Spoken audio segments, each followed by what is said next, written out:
It is 7 p.m. on the dot. I'd like to call to order the regular board meeting of the Stevensville School Board of Trustees for the month of February. Please rise.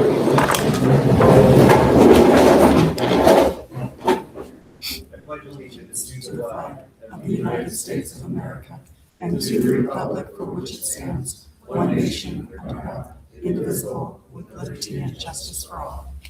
Thank you. We'll conduct the roll call of our board of trustees. Dan and Jennifer here. Tony, Fran.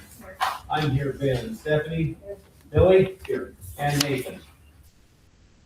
All right, seeing how we have 7 trustees present, a quorum is seated, and we will continue with business. We'll move next into a recognition of the visitors administration tonight. Do not, other than I'd like to acknowledge we the people are here today, but I'll speak a little bit in a bit. Super. All right, thank you. Wonderful. I appreciate that. Superintendent Conant, and at this time, we will open the floor for board comments, items that any board member would like to speak on. I just want to let everyone know we had one person apply for our 2 seats that will be expiring. Write-ins can still apply through the month of February. So if you're still interested, we still have that one spot that we're going to refill additionally.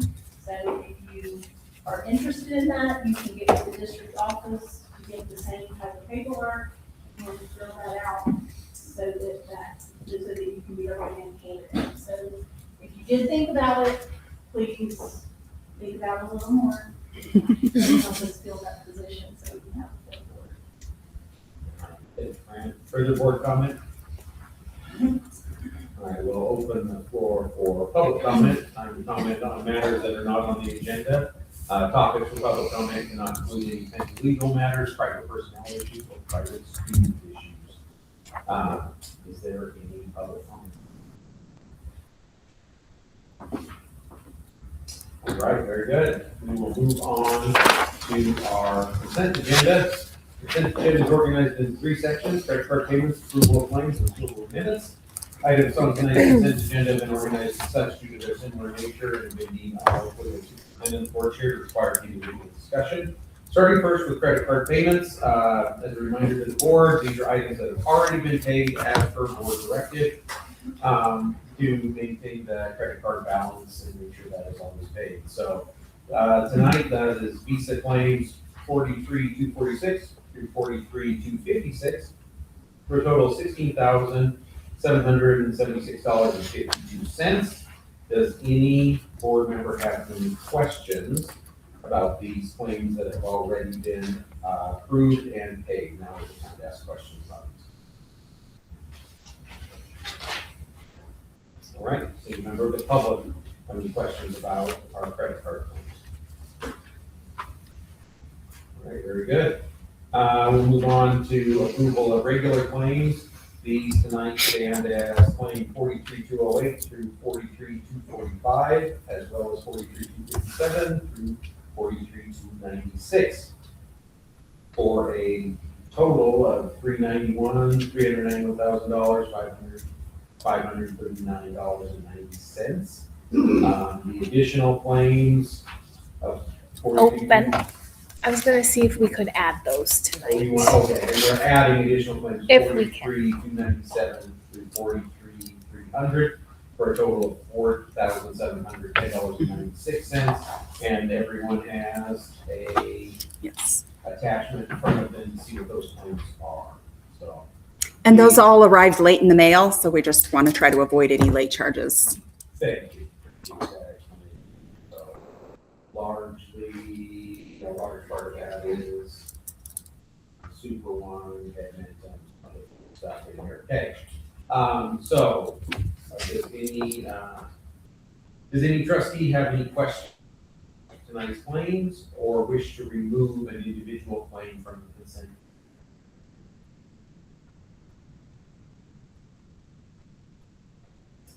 Right, so a member of the public have any questions about this claim? Okay. Very good. We will then move on to approval of minutes. So tonight, in front of us here, we have minutes from our work session on January 13th, 2026. And we have minutes from our regular January board meeting, also January 13th, 2026. Does any trustee have corrections or edits to the minutes? Does any trustee have questions about the minutes? Any member of the public have questions about the minutes? Trustee approval of the consent agenda only pertains to those items trustees legally have the right to approve under 2-3-202 of Montana Code annotated. Is there any objection to approving the consent agenda as presented? Seeing none, the consent agenda is as approved. We'll move on next to the approval of employment. All employment is pending, completion of satisfactory background checks, and all coaches are pending pending approval, pending satisfactory completion of MHSA requirements. We'll start first with our district-wide substitutes. Can I sorry to interrupt, changes on there before we go down through them? All right. We had a resignation yesterday, and so just removing this coach from the hiring for the spring, and we'll open up that position and get someone hired coming up for the next board meeting is our baseball coach. 16 years he's put into Stevensville community. This is Ray Gavlik. There were issues, he said, at work that I must step away for and take care of. And so I'm leaving the team in good hands with the other coaches and volunteer coaches. Said thanks for the great memories and go Jackets. So please remove Ray Gavlik from the agenda here on high school baseball coach. And other one is just a revision. It is for Mike Davids. I think we have him listed as an assistant baseball coach, softball coach, sorry. He needs to be listed as a volunteer coach. All right, thank you. All right, so we will start first with the approval of the list of district-wide substitutes. Krista Davenport, Lydia Loudon, Austin Thomason, Dan Maria, Vanessa DeForte Chandler, and Hunter Spackman. The floor is open for. I'll make a motion that we approve the district-wide substitutes as presented. Thank you, is there a second? Moved by Fran, seconded by Tony. Questions or comments from the board? Questions or comments from the public? All those in favor, please say aye. Aye. All opposed, say sign. Substitute list is hired. Moving on to district-wide staff. There is no recommendation for district-wide staff. So elementary district staff include Shyla Poling in middle school girls basketball, Steve Lewis middle school track, Clayton Curley middle school track, Sarah Damon middle school track. Is there a motion? I need to approve the elementary district coach list as presented. Is there a second? Stephanie, seconded by Fran.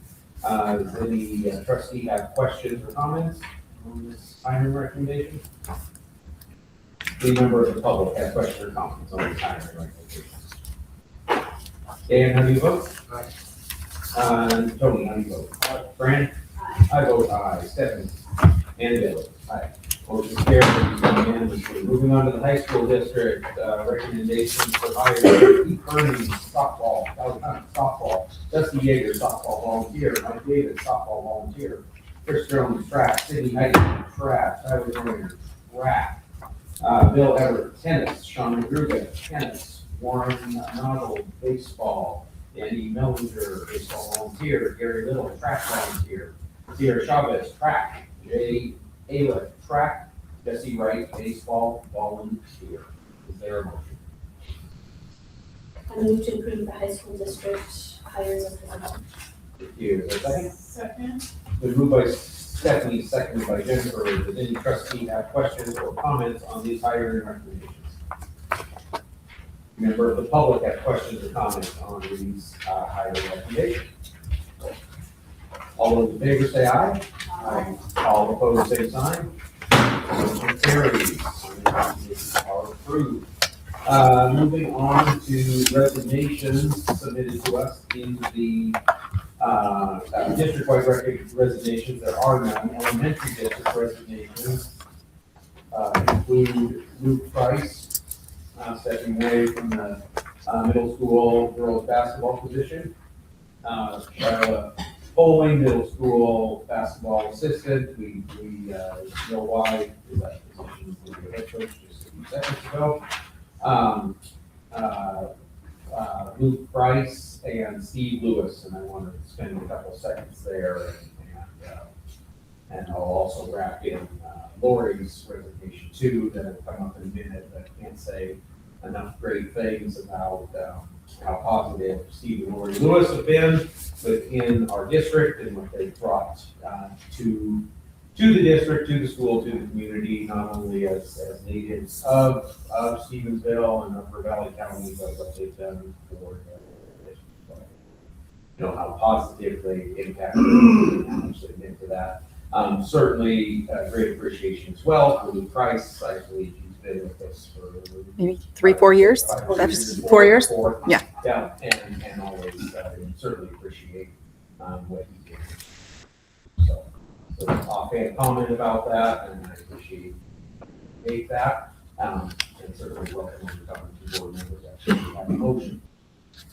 Is there a motion on the floor for the elementary district resolution? I move to accept the elementary district resignations as presented. Is there a second? Second. Moved by Stephanie, seconded by Tony. At this time, is there any board question or comment on these? Frank? I would also, say, both of my, both of my children were, taught by, all of my children, 3 of my children, taught by the Lewises, and, my son that just graduated last year was greatly impacted by Ms. Lewis in ways that I don't think even he realizes. So I appreciate also their time and effort that they put into the school district, and hope that we will be able to continue to get teachers of such talent that continue our district. Further board comment or questions on this? I'm not gonna say I've known one of those since he was about 3 years old. I don't know the other teachers as well, but Lori as well, all 3 of my kids, very close to him. Been an amazing teacher. Her dad was an awesome guy, I knew mom, but just incredible asset to the community. And it's, we'll do this, I hope someone should find a spot that continue, I'm sure she will, because it's kind of a heartfelt sentiment. She's very, very close to my kids and my family, just, to be missed. Thank you. Other board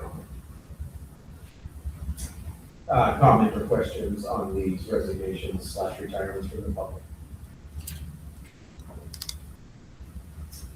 All right. For this vote, Billy, how do you vote? Aye. Stephanie? I vote aye. Fran? Tony? And Dan? Motion carried. Lastly, on employment tonight, we'll accept resignations and retirements out of the high school district. And as mentioned earlier, that is one with Lori Lewis in both the art teacher capacity and her cross-country coaching capacity. And thanking Wes Wells for his time helping with tennis, but sticking with us otherwise, so just tennis. Is there a motion on high school district resignation retirements? So moved. Billy, is there a second? Second.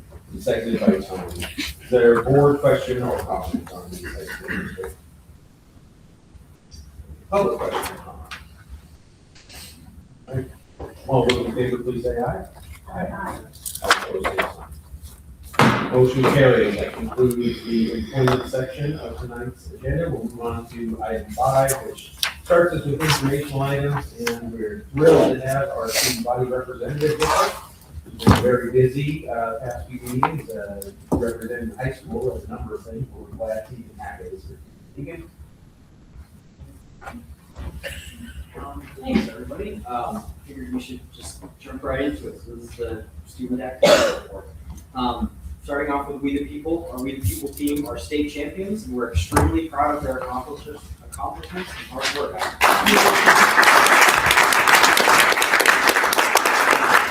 There's more information on that from Cole Cooper later to come. Going to our wrestling. We're proud to recognize our wrestling team, which has 6 kids going to state this year, February 19th through the 21st. The wrestling team is growing strong with middle school athletes coming up through club and USA Wrestling. This team captain, Todd Weiscarver, the program says he's seen students grow from unmotivated, D-average learners into honor roll students, successful athletes through wrestling.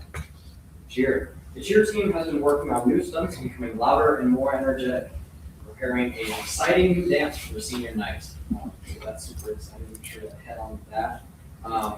FCCLA week is currently taking place. Members are planning to cook for teachers and on Thursday, so be ready for that. DECA competed at the state level last week. Addie and McKenna qualified for nationals, which will be held in Atlanta in April. We had so much fun, and we're all excited to see how they do. Speech and debate, 3 students advanced to the state level, and the team had their final turn, or has their final turn this weekend. As good friends of Miss Monroe and Miss Meyer, I just want to personally say I'm so proud of them and all of their accomplishments this year. FFA recently competed at KMO and with strong results. 2 first place individual finishes, 1 first place team in agronomy, and a 3rd place team in livestock. Both of the top place finishers in agronomy and livestock brought home $650 in scholarship and prize money. Thank you.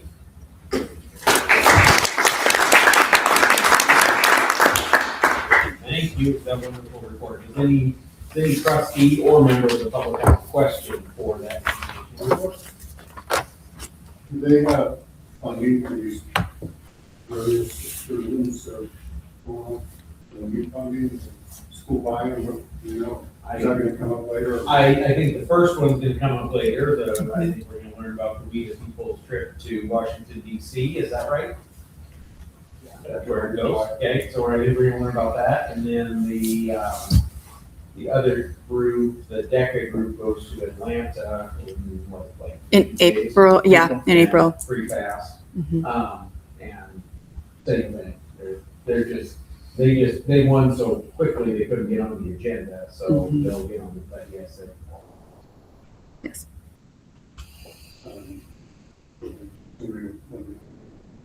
Thank you for asking. Yes, I think we'll have to. All right. Is there any other questions? Thank you. All right. We'll move on to an equally good report, if not better, with data clarity. Right? We're gonna try, okay?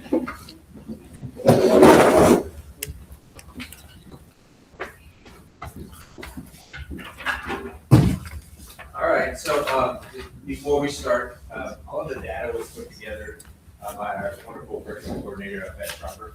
All right, so she couldn't be here tonight, but she took our IXL data and she put it into a report so we can give you a big broad view of what's going on. And what we'll do is we'll present high school and middle school, and we'll just go down the line and you can see the results, do what they do.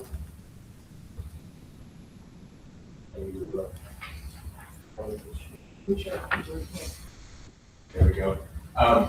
This slide, you're not going to see this slide, all right? But basically, this is just talking about, as we're looking at our data, what kind of data are we looking at? All right, so you have, what are the students doing? So this is the testing that the students are doing and what tests that they take, as well as what are the teachers, how are we getting data on the teachers, all right, and the parents and overall. So that's our data schedule. That's what we're following to make sure we're tracking our students and our progress throughout the whole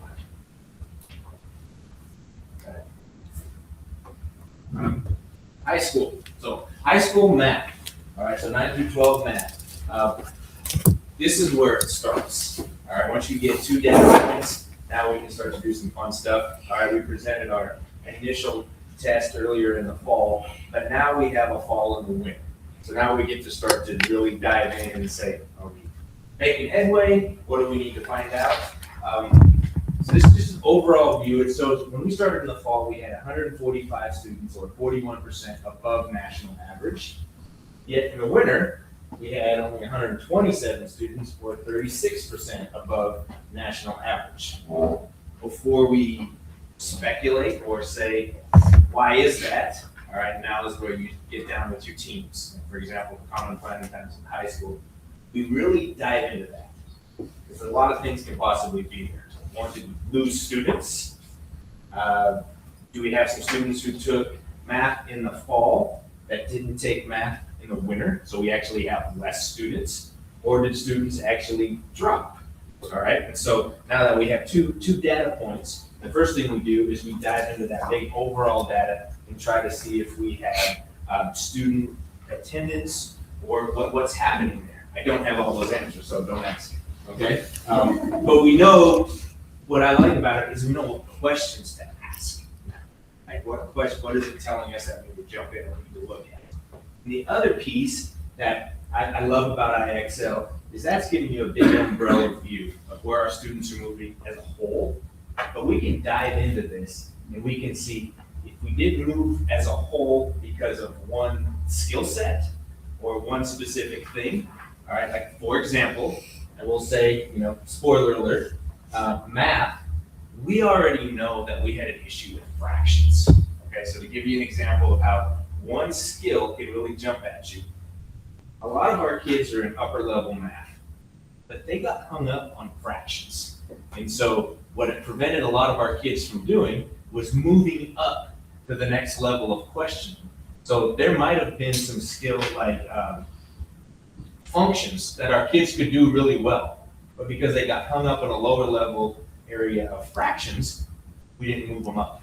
Does that make sense? So knowing that now, we know if we can get these kids to be able to master that lower level skill, they do have the skills up above, but the test prevented them from moving them up. So that's, to me, that's fun stuff. Let's figure out why these kids got hung up right here, because then we can go back and we can work on that specific issue so that they go up the next area. So that's math. Math, we know we have some work to do. Next slide. Thank you. ELA. So English language arts, we actually did grow English language arts. We moved from 156 students all the way up to 188 students who are above national average. So you see trend lines that are good. You see movement moving like this to moving up. So one of the things you got to pay attention to is we always get attracted by the green because that's above national average and that's who we think we want to be, right? But really, if you're seeing that this is being pushed like that, that means you're growing your lower levels as well. So we have some good trend lines right there that are pointing towards what we want to be able to see. We still have to dive in and figure out what are the specific skill sets that might be preventing ELA from progressing as fast as we want to. So we'll move on to middle school. Well, questions from the high school. I know I went fast, but really you're seeing a big umbrella view, whereas the real fun stuff happens now when we take that and we break it down and we look at it by standard and by skill set. So what 2 grade levels do you test? We test them all. We're testing 9, 10, 11, and 12, which, if you look at numbers, 188 in ELA versus like 128 in math. The difference is you have 4 years of required English, 3 years of required math. So you're gonna have less students. So the issue with fractions is up to you haven't taught that. Yeah. I still have to, yeah. It's historic, all the days come in blocks of students because it's somewhat of an abstract concept versus Right. the metrics.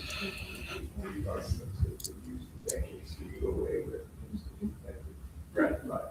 So there's nothing to do there, but like my whole house. Well, and you're right, you know, and if you bake, you know, the number 16, it's a bad number, all right?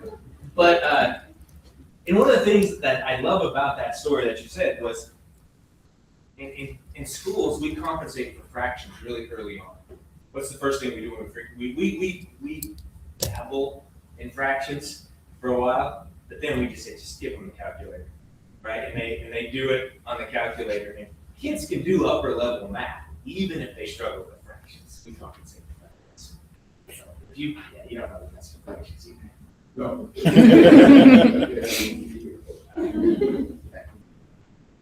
Okay, so for the middle school, I kind of want to start with giving a big kudos, not just to Beth Schreiber for putting this together, but for my tier 2 team, which when we talk about tiers, tier 1 interventions we do is for all students, right? And then tier 2 and tier 3 is like the top level of support that a student can get, like an IEP or 504. But we really decided as a team last year, we want to focus on our tier 2 students, the ones that don't need that intensive support, but they're still not where they need to be at level. And I'm really proud of our data because I feel like it really shows the work that my team did in building the schedule for this year, where we were, for the first time in the middle school, able to do tier 2 support classes in both English and math. So students that were not at level were getting double dose. They were going to their regular math and English class, and instead of doing an elective, unfortunately, they were going to ELA and math support to get up to level. And you can see that in the data. So the first one, yes, math. So we actually saw growth in this from 43 to 44% of our national average, but just exactly as Zeke was saying, looking at our numbers as they're going, we want to be able to see a trend moving forward so that we know that students are moving in the percentiles. And so I'm proud of the students that are above national average, but I'm really proud of our tier 2 interventions. The data, at least at this view, is showing that it's working because we're seeing a big growth from students moving from the bottom percentile and moving up. And so I'm excited to dive in, like Zeke was saying with my team, because right now we've been really diving in on those individual students and getting them their interventions, but I think we need to zoom out a little bit, if I'm being honest, because we have been so focused on providing those specific interventions that now my goal for my team is to zoom out and how can we provide supports that every student is getting during our advisory class, during our regular English and math classes, so they're not just getting in those support classes. So that is our math. Go ahead and go to reading. And here we go. Try it again. No? No? That's the arrow. Oh wait, I'll go back. Go back one. Yes, okay, thank you. So English is interesting, and I'm excited to dive into this more with my teaching staff as well. When they first saw this, they were like, oh, we dropped from the national average. And I said, let's get back into the tier 2 kids that we've really been supporting. And we did see massive growth in students moving from I had 2 students, I would love to shout out if I could share their names, but they jumped all the way from the 1st to 9th percentile to the 20th to 29th percentile, which is big growth from fall to now. And so we know that those interventions are working on those support students, but again, how do we ensure that we are supporting all of our students? And so again, having my team kind of zoom out, looking at our new English curriculum with Amplify, my teachers love it, but it is moving at a faster pace than the students are used to. And so they're doing a lot more writing, they're doing a lot more hands-on vocabulary during their English classes. And so when we first met with Amplify, I remember that was something that stuck with me is you might see a bit of a drop with some of your higher performing students because they're moving at a quicker rate. And so that was just something I wanted to make sure and share with you all. My team worried about this data. I said, oh, you dive into our tier 2 kids, they are doing a great job. But again, just some changes that we want to make for second semester and just see where our end of year data ends up. Any questions, I guess, for middle school? Thank you. And elementary.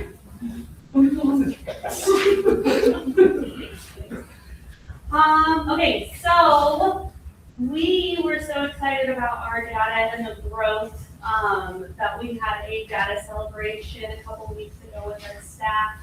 We came up to the lab, some of our board members were able to make it and celebrate their incredibly hard work that they have put into this in teaching these new programs, CKLA mostly, but we do have new IXL, but with integrity, and it shows. So going back to IXL, we are still learning how to use it and what works best, and where we getting our biggest bang for our buck.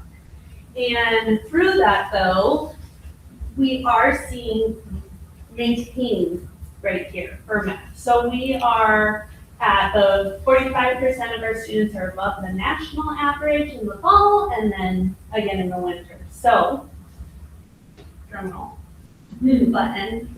Now let's look at our ELA. Okay, so this is, I know, very difficult to see, but when we did our DIBELS testing, which is the assessment that we use through CKLA, we went from 50% to 61%. So we had a 11% increase. And then our elementary population outperforms the national population, where they only showed 7% of growth. So that was super exciting. And then going through the grades, kindergarten made extensive growth in the below average, and bumped so many of them up into benchmark, and even decreased in the below. So that is typical to see that much growth in kindergarten, but it's not with a new curriculum, not with very interesting curriculum in the past, using that. So it was really exciting to see this. And we were also told by CKLA that we wouldn't see any growth the first year, but they didn't know we were going to do it. So we proved them wrong. First grade, they again made this huge growth at benchmark here. Second grade, I left all my percentages over there, and I'm not going to do the math in front of everybody, so I'm just pointing. Where we do see the 4th and 5th grade maintaining or shifting a little bit is because that is such a big jump anyways from 3rd to 4th grade. But then you throw on a new curriculum on top of that, and these kiddos who have been learning this way their whole school career are now supposed to have all this background knowledge that they don't have, and trying to catch up in this very spiral curriculum. So with that being said, our 4th and 5th grade team is doing phenomenal. And so are all of our staff. Any questions for elementary? Good question. Yeah. Is there a way that you guys do or have thought about letting the kids know this? Like, I don't know, like assembly or something? I don't know, it's just, I think for me, the competition thing, kind of, as a driver to me sometimes, it's like, hey, we're kicking butt on 50% of the rest of the nation. Yeah. I love that idea. No, haven't thought about that, but definitely something we can look into. Now, with our staff celebration, we made posters for each team and recognized their success area, and hung those up so the students can see them. But it would be really neat to tell them why they're there. Yeah. Love that. So, when you guys are, is that at or above or above? Is there another percentage that's at that we're on par, and then the percentage you mentioned are all above? So we have well below benchmark is going to be our yellow, and then at benchmark is that green, and then above benchmark is that blue. So is there, because I can't see whether they at and above is what you're quoting, like the 45%, is that at and above? Or Correct. above? Benchmark and above. Yeah. It's nice to think about those students that do maintain Whether you're talking math or whether you're talking ELA, when you are maintaining those, right, the scores are growing from fall to winter. So yes, they're maintaining, but you also have to realize they're also still growing because that winter number, that winter benchmark number that they have to hit also went up. And this will again go up at the end of the year. So they're maintaining, yes, but they're also then growing as well at the same time.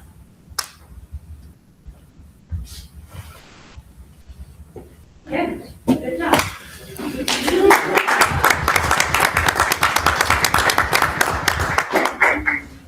Can you go back that second page? Yeah, to the data clarity piece. I know you can't see this. This is something we'll push out, but this is a handout that the board got in their packet. One of the first things that we started looking at was how much data is out there. We have so much data that it's hard to decide which data to display.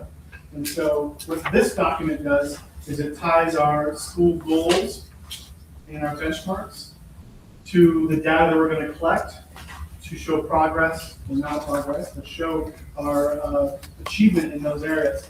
So I know this looks really convoluted, but some of the pieces in here tell you a little bit about, for board and for the staff, what data we're going to collect, when are we going to collect it, when are we going to push it out to the public,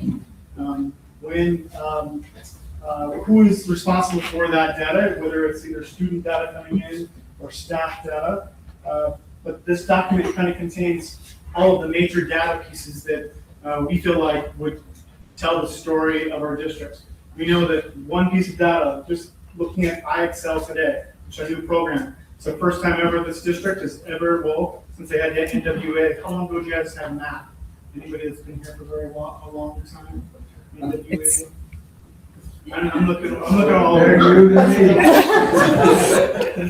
I don't know last time they had it. So the reason I bring this up is we now have a program, instead of each school having separate data from a different company and trying to correlate that data together, we now have one company that it's all Montana standard-based assessments on it, and it goes from kindergarten all the way to 12th grade.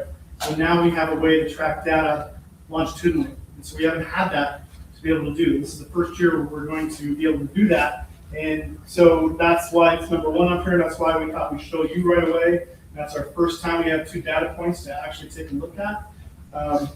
Anyway, the rest of this information, there are assessments that we haven't built yet. And so like there is also vision on this to let you know that we're heading towards pieces like classroom-based assessments, formative assessments, where we collect some of that data, because that also tells the story of what's going on rather than just an IXL test or ACTs.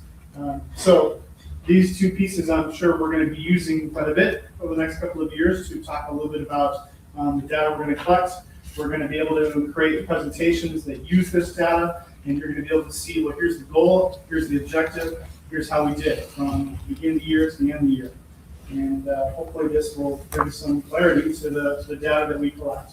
So I just wanted to make sure that you guys knew just a little bit about that document that you had in your packet. Are there any questions for me?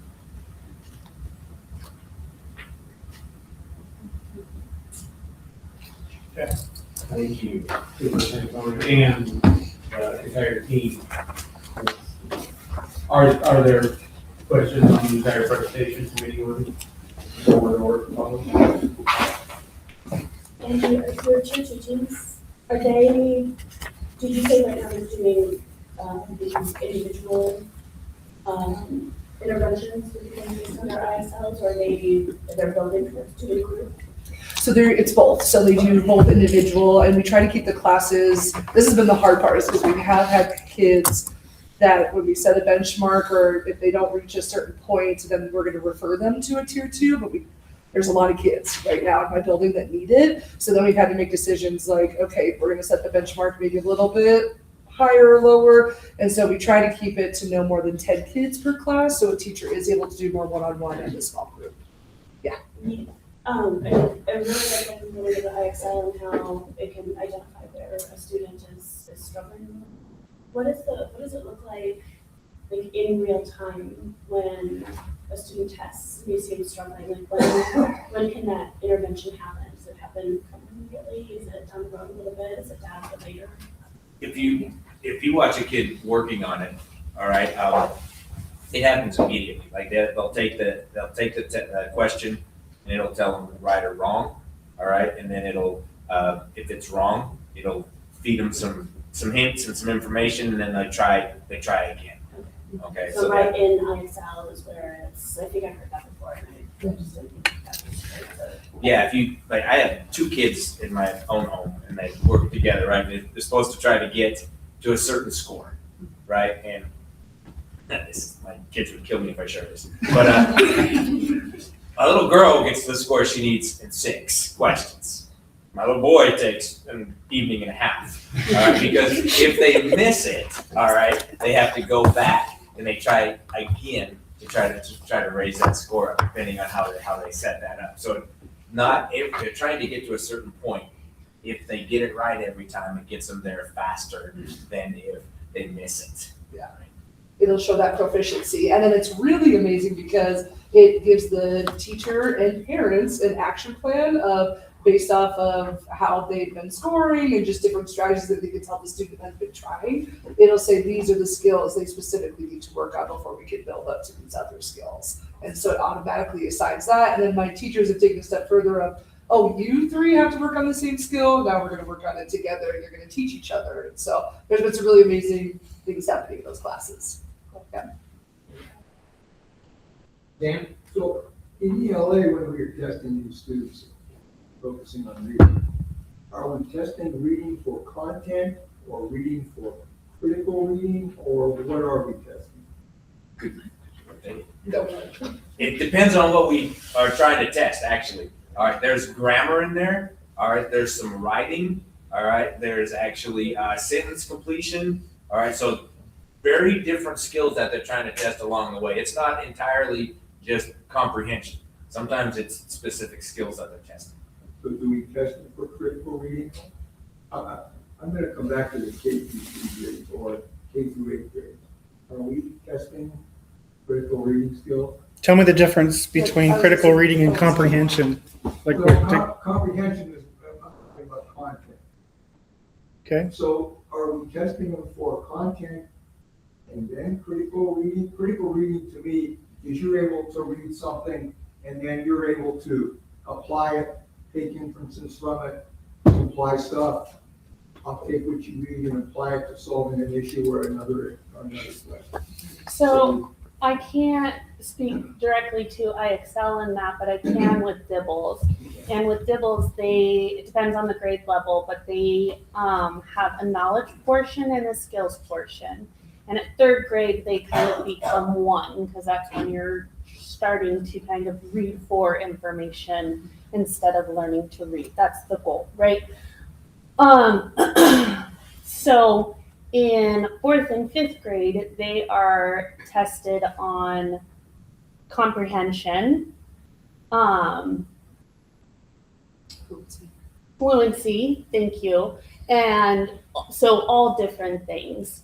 But it's not fair to only look at, say, their oral reading fluency score in 5th grade, 4th grade, because they're going to be reading slower, right? Because they're trying to get that information in. And so it's not fair for us to say, well, your ORF is going down. No, we're going to then look at comprehension. Are you getting the information that you need from the text? And so where we're looking at our data depends on the grade level. Comprehension to me is you read and understand what you read.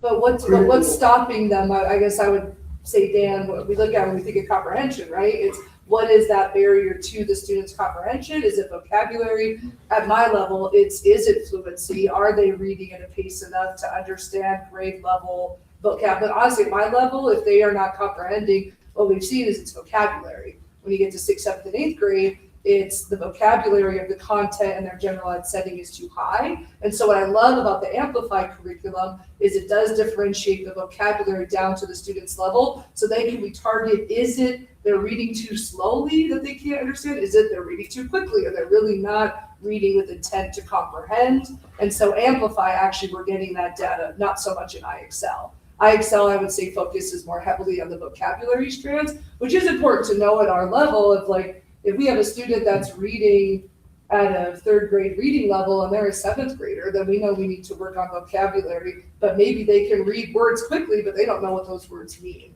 And so that's where we drill into what is stopping that comprehension from happening. You can't read for comprehension, you can't critically read. Right. You can't critically read, you can't critically. Right.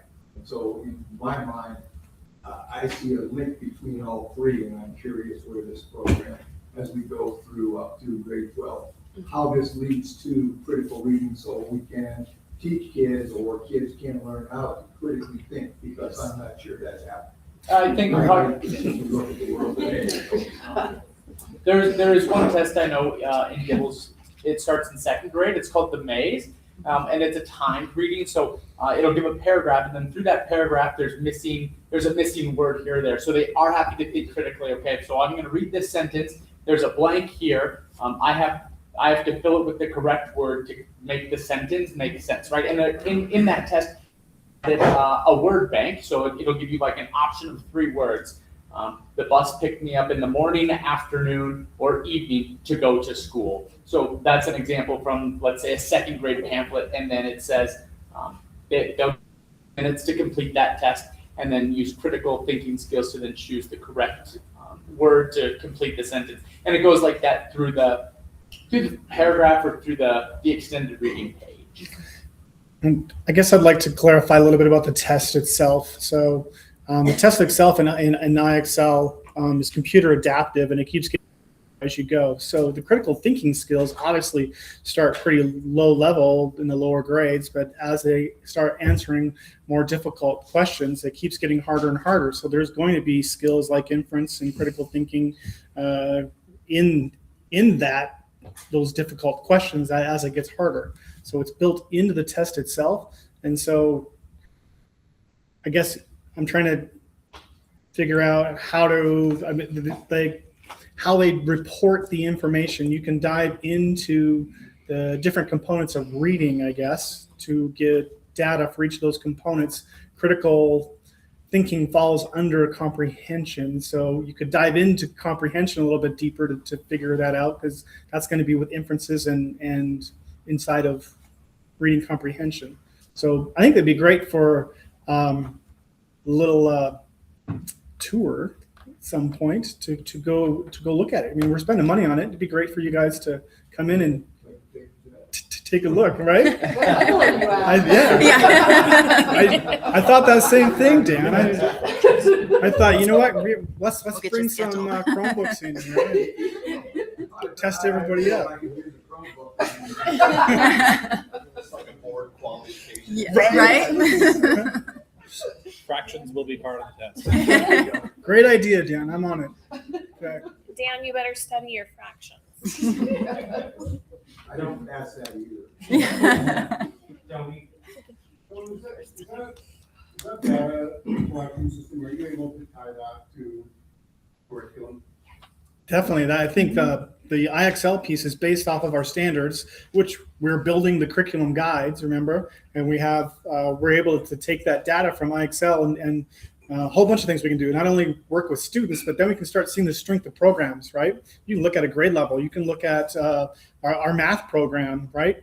That's our next rotation. And you can see we haven't had a new math program for a while. You can see our data is lower in math than reading. And we're going to use this data to help drive what we need when we start talking to curriculum companies. What do we need? Right? And we're going to look for things that help match the needs of our kids overall.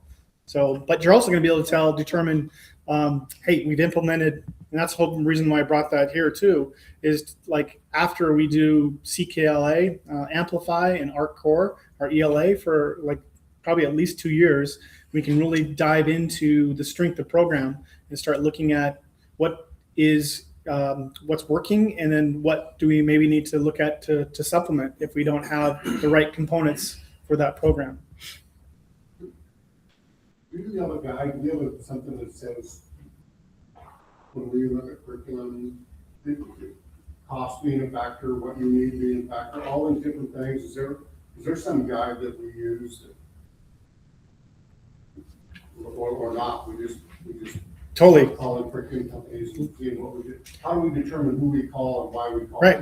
them? Great question. And so, coming here to the Stevensville School District last year as curriculum director, one of the things that I realized before we started looking at curriculum was like we need to have a base level of understanding of the science of reading first before we really dive into looking at companies. And so we did some professional development first. So that was the first step.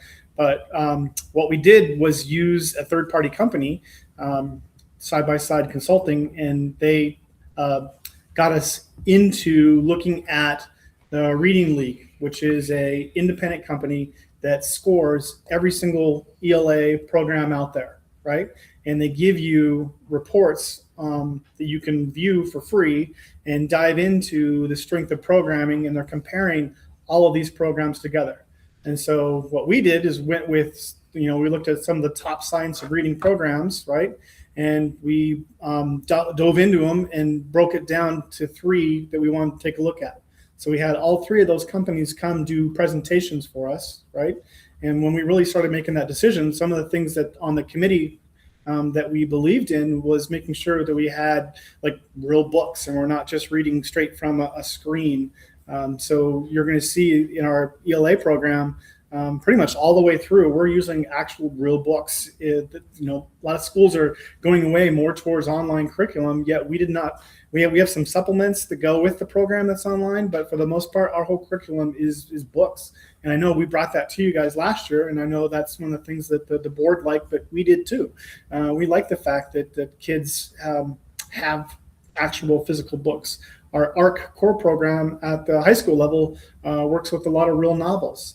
There are so many programs that I've seen that only deal with excerpts from novels into a book and not use the whole novel. Ours is a novel-based program that has information and tasks and lesson plans that go with it. So good question. Same with math. We're going to use an independent company. There are several companies out there that evaluate math programs, right? And we're going to definitely start that process by the end of the year here. We'll have a team ready to go. We're thinking like the model that we used for ELA was to create a group that's picking out the curriculum that are going to be our curriculum experts that are also going to be able to go out and teach at the rest of the grade level teachers and any new teachers that come on board. So give them as much professional development as possible. So now they're coaching new people and they're coaching their teammates. We're going to do the same thing with math. And so we have a cadre of, I don't know how many we have.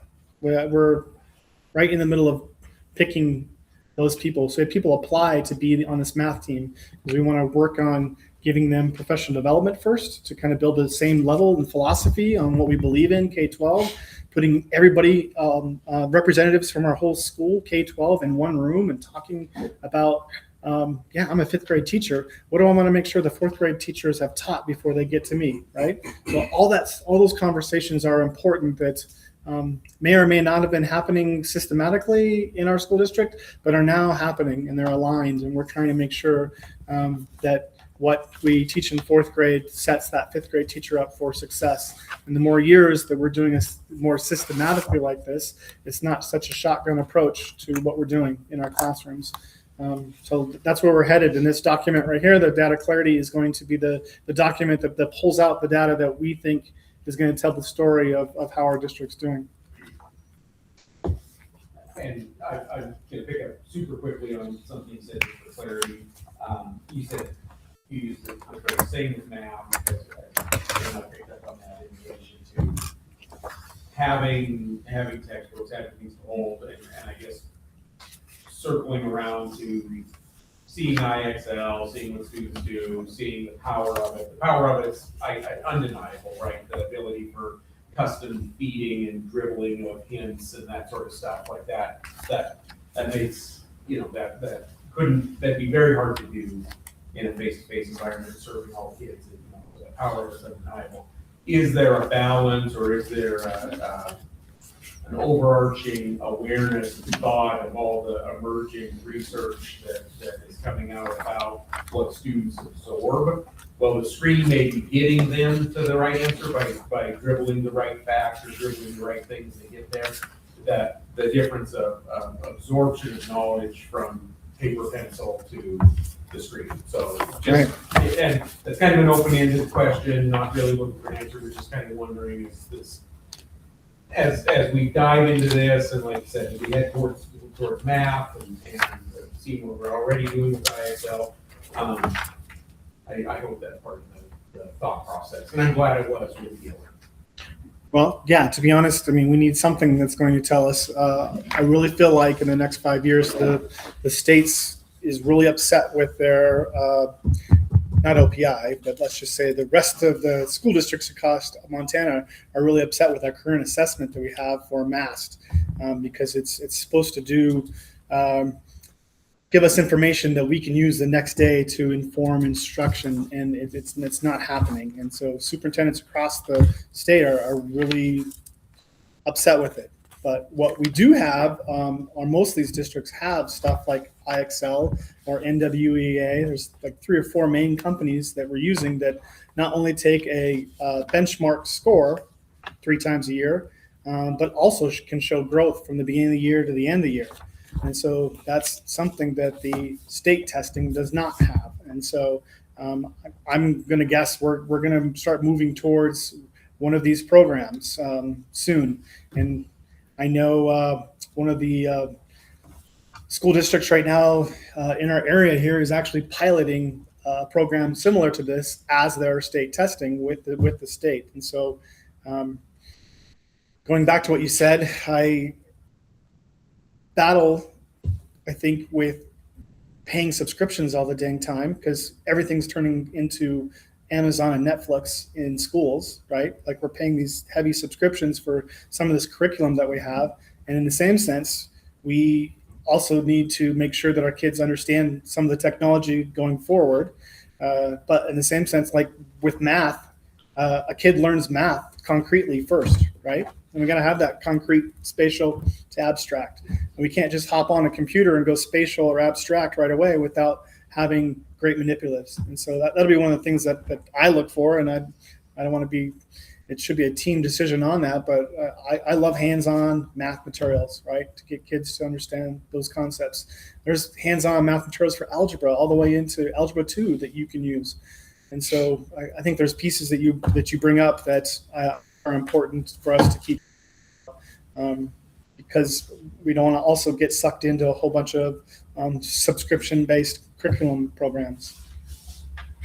So just for clarification on some of the line of thought, the reason I came up with the questions I do, just doing some math, over the next 10 years, curriculum based in K through 6, if it's on a subscription, could run about, $3.2 or $3.3 million per subscription-based education versus textbook education, which is, in the $200,000 or $300,000 range for the same 10-year period. And so I think, you absolutely don't want to end up like me with technology because I'm not very good at it. But at the same time, I super appreciate your thoughts on this, but that's the basis for my question, because every time we have to raid the general fund for subscriptions or technology that we don't have the funding for, something else pays the price down the road. And so it's a wicked thing to sit here and try to figure out what's the right thing to do all the time. So I appreciate everybody's patience. Thank you. Further questions from the board? Questions or comments from the public on that? Thanks to all. Superintendent Coleman, superintendent's report. I don't know if I've reached my word limit or not tonight, but I'll try to make this a little bit shorter. I know my admin team's looking at me already. I'm just going to give some committee update reports. Since Cole's in here, I'm going to start with his first. Maybe Cole can help me out with our what we're doing. He's part of the AI task force along with Tony, and I don't know if there's anyone else in this room that's part of it, but. Ryan. Oh, yeah, sorry, Ryan. Thank you. Totally. Our IT Yeah, guy. Our IT guy. Yeah. I only ran it last time. No big. Yeah. Going right along with what Tony just talked about, but there has to be a fine balance. That's my philosophy, I think, going forward. And if we go too far to the left of not having, and the left and right is not political, by the way, people, but if we go too far to the left of no technology at all compared to all the way over here to all AI driven and kids aren't doing any critical thinking, like Dan had said, you go to either of those two sides, I think we're not creating a great product of our students graduating, right? And so, Cole, not to put you on the spot, but tell people what you're going into. What's your degree you're going to go into? So I'm going into Boise State University next year, and I'm going to study artificial intelligence science. And yeah, I don't know necessarily what specific road I'm going to go down there yet. I'm just going to they have a lot of different electives and different things such as data analytics with AI and other things. So I don't know yet what I'm going to go into, but something in that path is what I see. It's been fabulous having kids on this, students on this committee.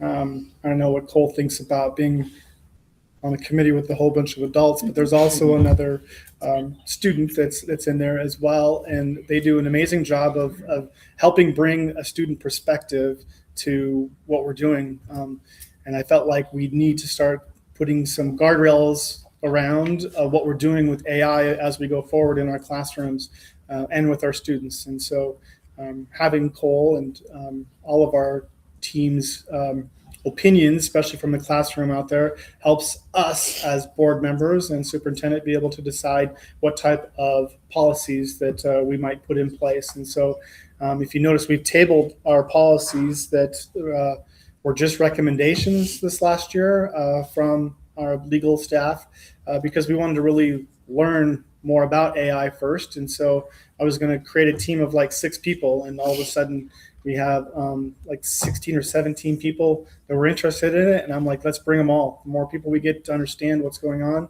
We have people on this committee that are dead set against AI being in our classrooms. And we have people on the other side figuring out, like Josette, I don't know if she's in here or not, but Josette is listening to her, one of those people that are really getting on the bus and learning how to use a lot of the AI to help her in her job. And so what this committee is doing is we're reading a book that'll be outdated by the end of the year. But what it's doing is creating a lot of questions about what we're doing in the classroom and what our students are doing also with AI. And so that's been a great team. We've had 2 meetings or 3? Three. We've had 3 chapters out of the book, and we have 3 chapters to go. And then we'll bring forward some recommendations at the end here back to the school board. So thanks, Cole, and everybody for being on that team. Next one, we've been on the resource committee. We've been working a lot on the technology levy, talking a little bit about, we built a timeline to go backwards from election day, which is May 5th, back to where we're at now.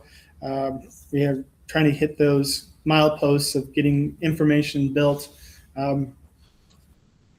We are outside of school, creating a pack. I don't want to talk about too much because I'm on school grounds, school time, but there is a pack being built with some community members to be able to help support the people that are interested in helping support the levy. We'll be working with our constituents on that piece. Starting to decide, we went to Lone Rock to give a presentation on the tech levy. They are also going for a tech levy. And I think Hamilton is also. So I think there's 3 of us that are going for tech levies in the valley.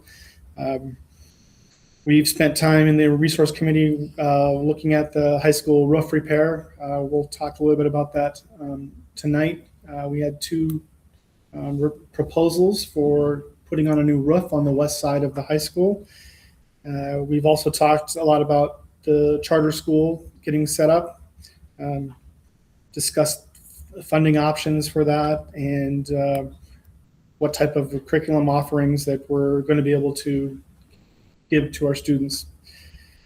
Facilities committee has a lot on their plates. We've we're looking at putting in a box culvert for working with the ditch supply. And we had students and Mr. Caney and board member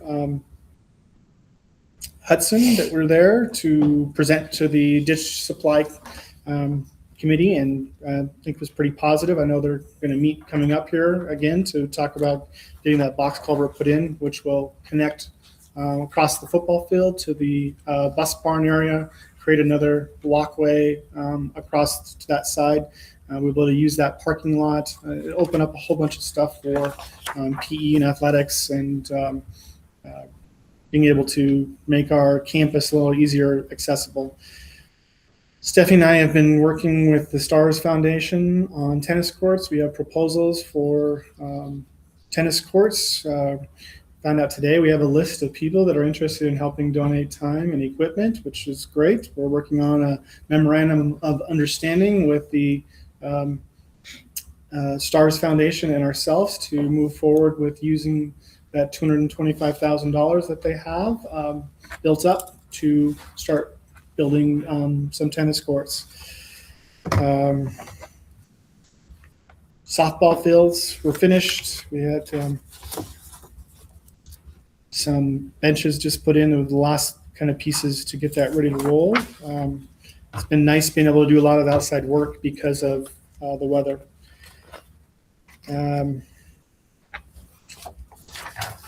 Policy committee, we have doing a little bit of cleanup from last year's policies that we found that were never finalized, and so we've looked at some of those. We've also went through all of the policies this year so far that were updates from the legislature from 2025. We have decided that we're going to take on the thousands policies, and so you're going to see some thousands policies tonight.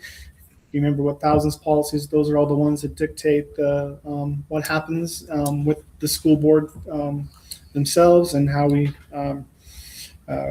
are established. And so we'll have 3 different policies that will be coming tonight that deal with the thousands, and we're going to keep going with the thousands forward, and there might be some other ones that the policy committee throws in there. Charter school director is posted. We already have several candidates that have put in for it. So it'll be interesting to 2 applicants, it says on here, but I think this is old. There's more than that's on there.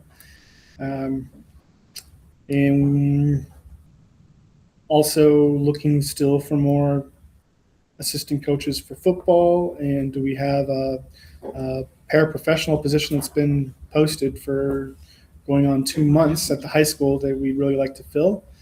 And we have some track positions so that we're finalizing. Sorry for a lengthy report, but any questions on the stuff that I brought forward?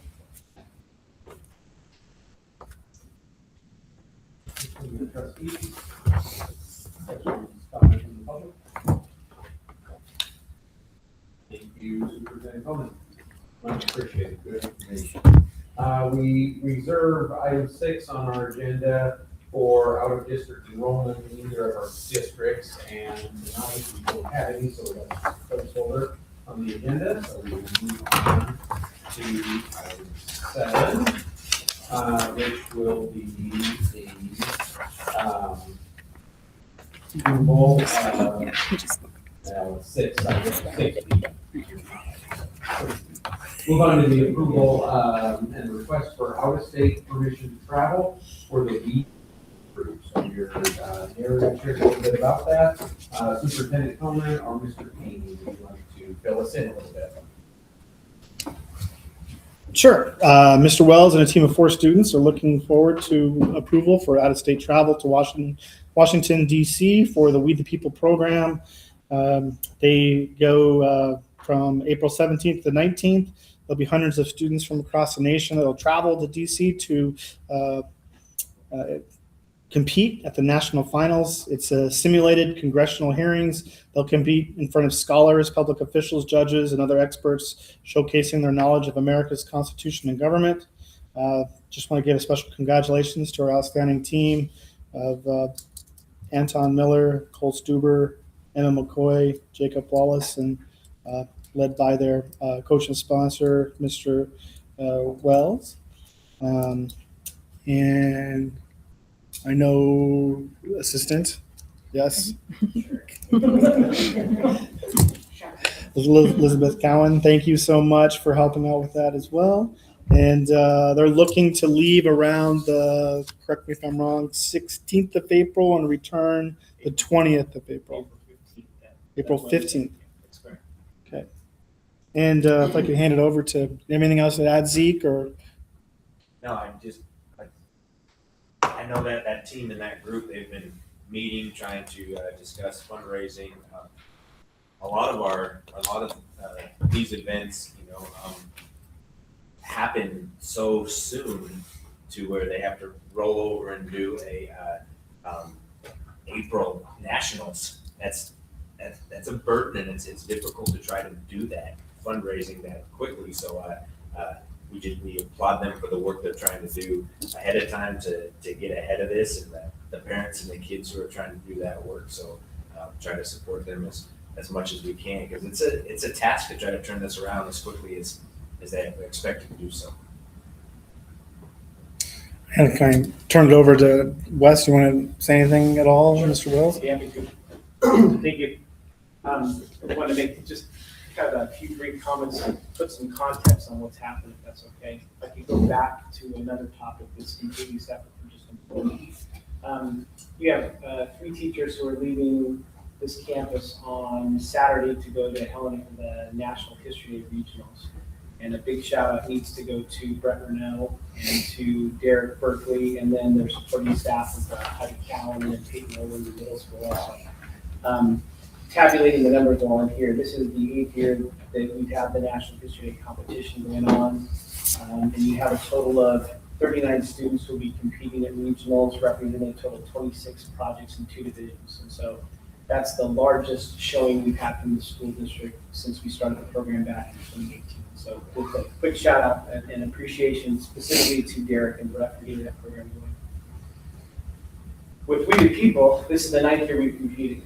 This is the smallest team I've ever had. If my math was correct, I have 25%, I have to carry this. 25% of my team is here tonight. Cole Stuber. That's a great prize. 1-4. Good job. Good job. I was working the math. I didn't want to pull my phone out. I was trying to be careful. 1/4 of my team is here tonight, so I appreciate Cole for being here. And Cole's dad is here, Rich Stuber, who I've known for probably 4 or 5 years. As a local business owner, he's been very kind to try and step up with this ambitious fundraising goal we have. The big picture and the total number is $22,545 to send Cole, his 3 teammates, Ms. Cowan, and myself to Washington. And we have a very short period of time to raise that money. We have 3 different payments that we have to make to Grand Canyon, which is the contracted tour coordinator for the Center for Civic Education. It coordinates all of the student travel. So it's an ambitious and a heavy lift.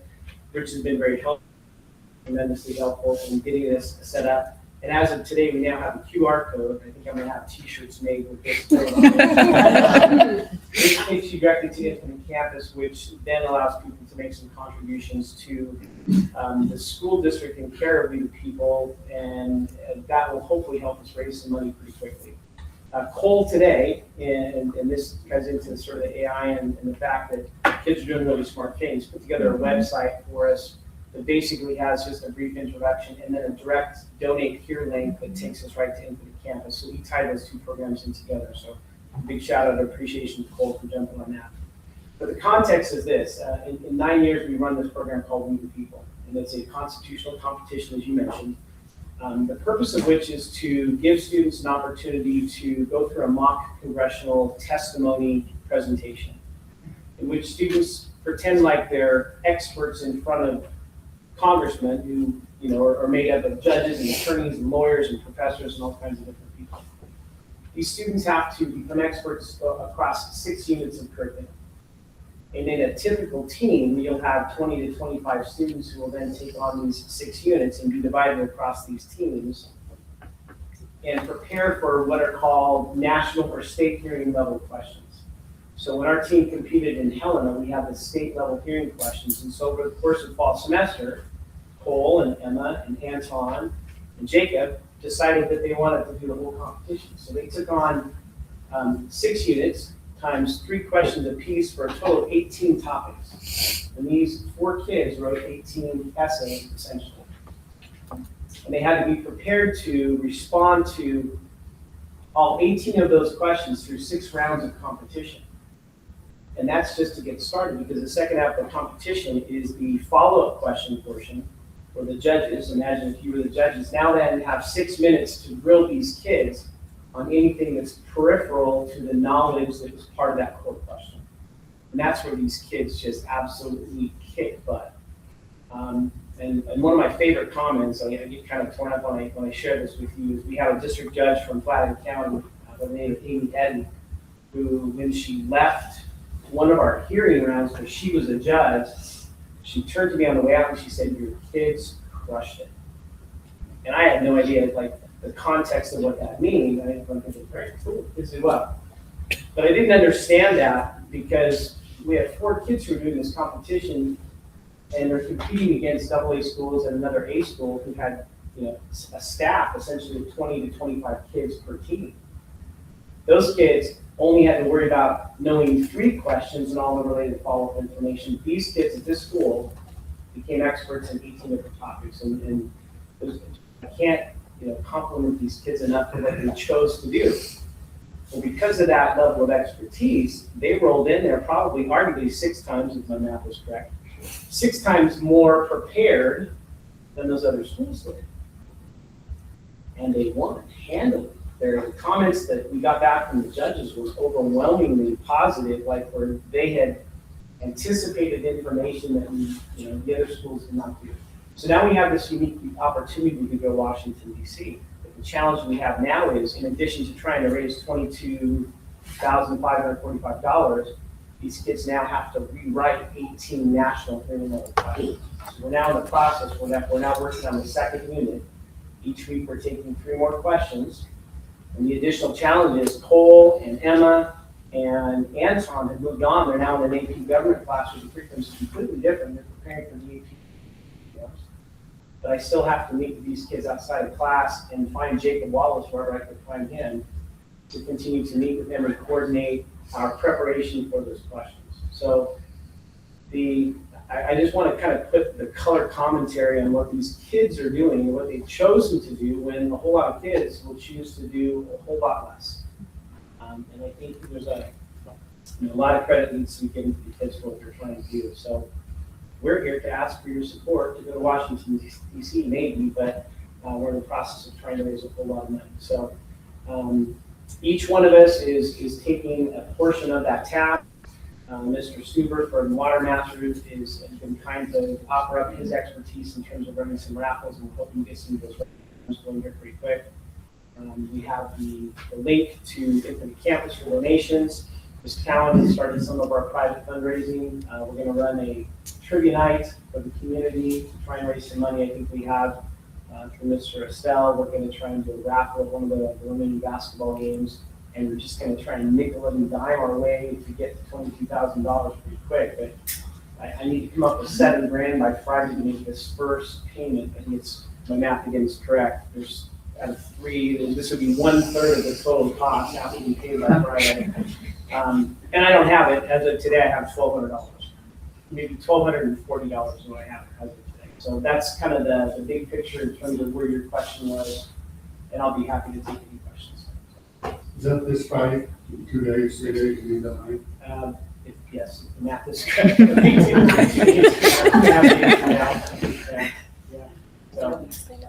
Yeah. I can only laugh because it stresses me out. I'm not supposed to. Don't be doing yourself. We'll get the money. We'll find the money. We have now contacted over 56 organizations and individuals, starting with foundations, representatives. We're pushing out the information. Each student is keeping track of people are contacting. We have addresses and email addresses that we're hitting. So I'm trying to teach them on top of everything else what's appropriate in terms of how you communicate with people, how you present a call to action message. That's the daunting challenge we have. So. That's satisfactory. Thank you, perfect. Thank Nice you. job. Good job.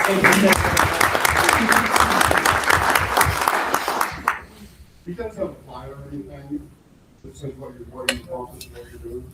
Yeah, I have a press release. I'll be happy to, if you want to see a basic press release that gives some information, I can pass that on to you. And then I have the QR code, so I think I'm gonna have T-shirts made. I'll do it through something, come up with something that's like a hour. Well, Mr. Stubers offered to help us use one of his printers to put together a combination of a picture of the kids, a little brief mini bio with the QR code, and try and hit the town and hit the valley and get some of those posted up. So that's, I think, the next step right now. Yeah. So if somebody doesn't have access to the internet or the web page that we've set up, then they can see physical flyers with the QR code. This tends to be a pretty fast way for people to contribute. So, yeah, thank you. Very, very impressive. But before we vote, Cole, I just have to know, and just what was, so learning those 18 topics, clearly that's what made your team win. Overlap, did you have a favorite or least favorite of those state topics? Well, the way we did it for the first, we're not doing this for nationals, but we each chose one of the topics to personally kind of do and write the questions for that. And then we had 2 of the units we kind of all did. So mine was unit 4. It was really technical things with the Constitution. Going back, it wasn't my favorite. It was very technical, but I enjoyed doing it a lot. I know unit 6 was more about like how the Constitution applies to modern things, and I really liked doing research into that. Nice. Thank you. Good job. Will you guys have time to do any touring of museums and monuments, or is it going to be Sunday on competition? No, we are gonna have some tours. I'm pretty sure he said Senator Daines is gonna give us a tour of the Capitol, is that right? Maybe? We have the company that coordinates the travel provides us a package of options over the course of the days. The competition is Friday, Saturday, Sunday. By going one day earlier, that gives us a little bit more leeway to be able to take in maybe a couple of different options. The kids have the ability to see a lot of the different facilities on the mall. And we have a priority list of what we can choose to do for our attractions ahead of time. One of the reasons I chose to, and I sold this to the kids and asked them if they wanted to do this, we could have left on Thursday or we could have left on Wednesday. My experience in terms of getting in and out of Montana, as I would imagine a lot of you experiences, weather tends to be a problem and flight delays are always an issue. So in trying to leave one day earlier, I'm hoping that that gives us a little bit of buffer room so that if something does go wrong, we still get 100% of the experience that we would have had by leaving on Thursday. At best, this gives us a little bit more time in Washington, D.C. and the surrounding areas to take in as much as we can. But for 3 days, we'll be obligated for competitions. So essentially, Thursday is our flex day, maybe a little bit of Wednesday. And then on Monday, when we return, there's a little bit of time to do maybe 1 or 2 other things before we have to look at that. If you raise additional money, would you go a day early if you could? No, because we're locked into that particular company. I would love to, hands down. We'll just try and take advantage of as much as we can while we're there. Fortunately, personal relationships with both Senator Daines' office and then also through Congressman Zinke's office.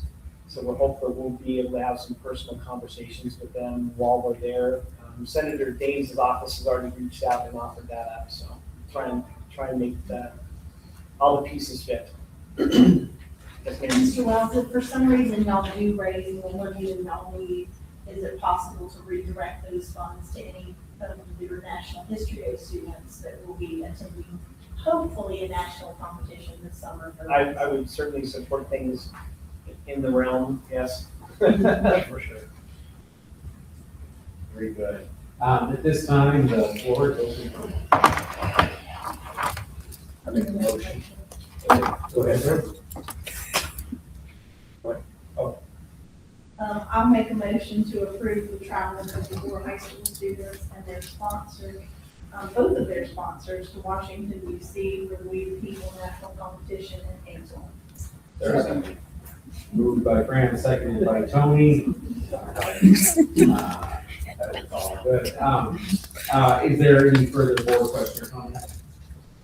And further question or comments? Congratulations to all this time. All those in favor on the board, please say aye. Aye. All opposed, their signs. Motion carried. Nice work, Cole. Thank you. Our item 6C tonight is the approval of the RFP for the high school roof repair. And I think there's details we need to Sure. share with us on this before we get any further. Using the rubric, we dove into the 2 proposals that we received on Monday. As we dove into those, we felt like there was some more questions that we need to ask both of the contractors. And we also believe that having them back on our campus, up on our roof, and cutting a hole into our roof to really see all the 3 different layers of roofs that have been built over was probably the best plan. And so both of the companies have agreed. This morning, they both agreed to coming back this next week with Mr. Hackey, and anyone else that wants to come, we can go up on top of the roof and check it out. So we believe we have some more questions we'd like to ask before we bring a recommendation forward. So I'd like to table this until the committee has a chance to meet with these 2 contractors one more time. Right, it has been recommended that we take an action of tabling this. That would be until our next regularly scheduled meeting. All right, so the floor would be open for a motion acknowledging the recommendation. So, second table, seconded by Billy. At this time, are there questions then for the administration about the recommendation or the overall bid process? Questions from the public? Right, the motion is to table item 6C until the next regularly scheduled meeting. All those in favor, please say aye. Aye. All opposed, same sign. Action item, the motion is tabled. Item 6D calls on us to schedule our work session and / listening session for us as the board. The governance committee has reviewed last year's listening session, which was held predominantly with staff, but of course open to the public as well, and made the recommendation that we should again do one. This meets a couple board goals in terms of things with engagement, not only with staff, but with the community as well, and working through what we can learn as a board. And again, work on continual improvement of the overall school environment and culture. So that recommendation is for a listening session, March 25th, 2026, 2:30 to 3:30 p.m. That is early out Wednesday, providing the ability for staff to be present, but of course, any member from the public present as well. With that being said, so this would be a special meeting of the Board of Trustees, since we would ask that all are present. The floor will be open for motion. I move to schedule a listening session on Wednesday, March 25th, 2026. Is there a second? Moved by Stephanie, seconded by Tony. Does any member of the board have a question or comment on the contingency? What was the time frame? 2:30 to 3:30. Other questions? Questions or comments from the public? All right, all those in favor, please say aye. Aye. All opposed, say sign. The session is scheduled. Item 6E is not an action item per se, but simply a request for input. All trustees have the right and ability to provide suggestions for the board-created superintendent evaluation tool. Last year, 2 board members took on the update of the superintendent evaluation tool, and so we'll be using that again. This would be the time if any trustee has suggestions that they'd like to see added to that or changed in that. This would be the time to share those.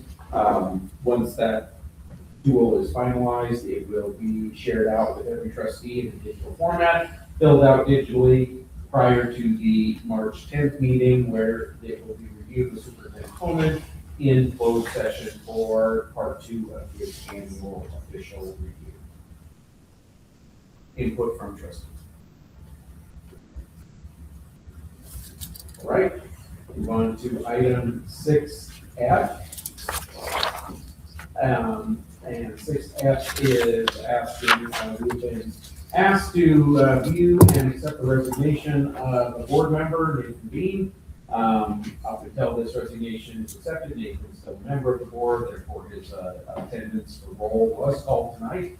But now that you're at this juncture, there's a letter in your packet outlining his request for resigning from the board prior to the end of his 3-year term. Is there a motion? I'll make a motion. I move to approve the resignation of the school board member. Is there a second? Second. Moved by Fran, seconded by Billy. Question or comment from the board member? I'll just make a comment. I know Mr. Bean is not here this evening, but I appreciate it for the work that he's done to move the district forward.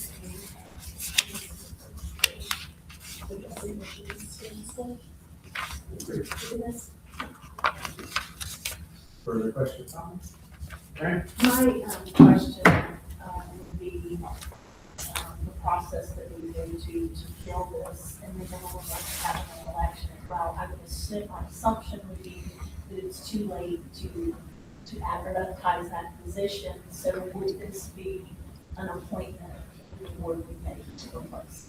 It is. You're right on everything you said. So it is too late with the change in filing deadlines that the state put forward that happens to conflict with this. So it defaults to an appointment based on motion of interest. If we accept this tonight, that gives us the ability to advertise, which we would do in the paper, for letters of interest. So interested candidates could file applicants, usually not candidates, applicants, interested applicants, could file a letter of interest with the district office, which we would then receive in our March packet. And interested applicants would be advised to attend the March meeting to sit for questions from the board. And then we would, in an open session, nominate and vote to seat one of however many were to apply. And the position would then, in essence, become kind of a 14-month position, expiring in May of 2027. Any appointed board member has to run for their seat if they want to retain it at an election. And so is there a deadline that they need to get that information to the office? I think it's been, wait a minute, we have to vote packet, right? Thursday before the board meeting. One thing I guess that I've seen done is before the board meeting, in a special board meeting is doing the interviews prior, like the hour prior, and then coming into the board meeting, then making that decision then. If you'd like me to, Based on numbers. yeah, we could do that. okay. And you don't need a special, a separate vote to post the position, just accepting the resignation since it's space enough to be able to put that out there. My understanding would agree with that because it is in board policy what we do next. So because it's in board policy, it's. Yeah. That's right. We don't vote on things that are already set in policy. Other questions from the board on this resignation process? Questions or comment from the public? All those in favor of accepting the resignation as presented, please say aye. Aye. All opposed, same sign. Resignation accepted, and we now sit at a 7-member board until we appoint someone else. Item 6G calls for the approval of policies the policy committee has been working on. And that, my understanding is we'll be doing the first reading on policy 1000 and 1110. Policy 1112, I understand is, we will hear tonight from the policy committee. The policy committee would like to take that back to their committee, but it is in front of you tonight, but that's going to be the recommendation. A second reading of 3340 and 7320. And then the removal of policy 1113 is on the table tonight, but similar to 1112, the policy committee would like to back, would like your permission to take that back to their committee before it is fully reviewed. So, policy committee, turn it over to anyone who would like to add anything. So policy 1112 and policy 1113 is something we've been working on, and there's a couple of things that we didn't work or left out in the process of reviewing those. So we would like those returned to the committee so that we can review them next week and make sure that we're able to report in the manner that we have.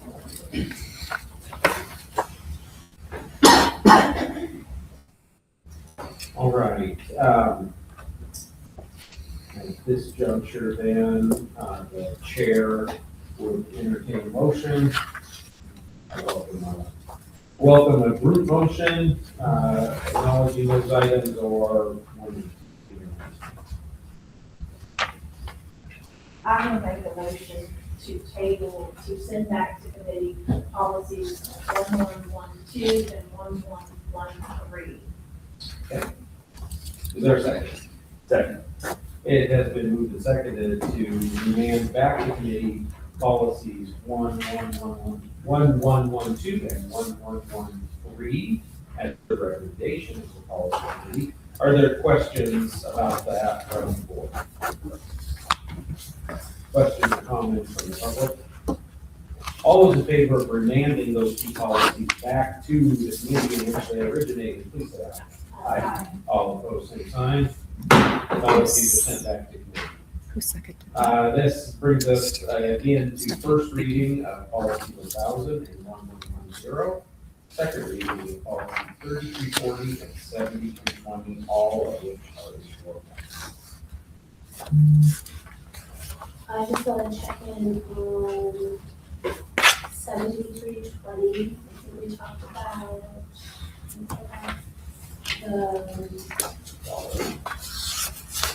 couple of ones here, the aggregate total requisition for superintendent to have authority to make it for approval in the first paragraph. We still have this 10,000 in the policy and we want to correct it to 50.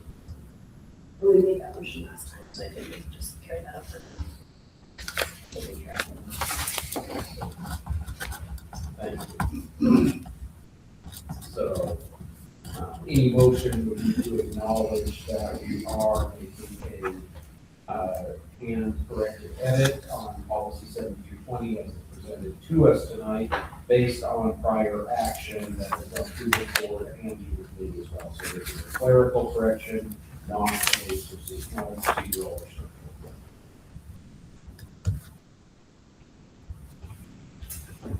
Further questions or comment? What's that? I'll make a motion, I'll move to approve the policy revisions for policy 1000 and 110. Okay, is there a second? Second. Moved by Stephanie, seconded by Billy to approve first reading and advance the second policy 1000, as well as policy 1110. As of course, in the packet, questions, comments from the board? Questions or comments from the board? All those in favor, please say aye. Aye. All opposed, say no. Policies move on to second reading. That leaves us with our second reading, which is on the approval of policy 3340 and 7320. And to include the clerical correction? Yes. Okay. Second. It has been moved and seconded to approve 7320 and 3340, including the clerical correction in the first paragraph on 7320 for second and final reading. Further questions or comments from the board? Questions or comments from the board? All those in favor, please say aye. Aye. All opposed, say sign. Motion carries. At 8:41 p.m., there is time for a motion to adjourn if there is no further business or announcements at this time. Are there? You remove that. Fran. We did. Fran, you sent it back to me. That was her first motion. Oh, that was part of Yeah. it. Okay, all right. Yeah. Yeah, all right, thanks for asking. I'll make a motion. Sure, well, are there any announcements? Please go to the order. Okay, Billy has moved to adjourn. Is there a second? Said seconded by Tony. All those in favor of adjourning our February board meeting, say aye. Aye. All opposed, say aye. And adjourn. Thank you all. Oh.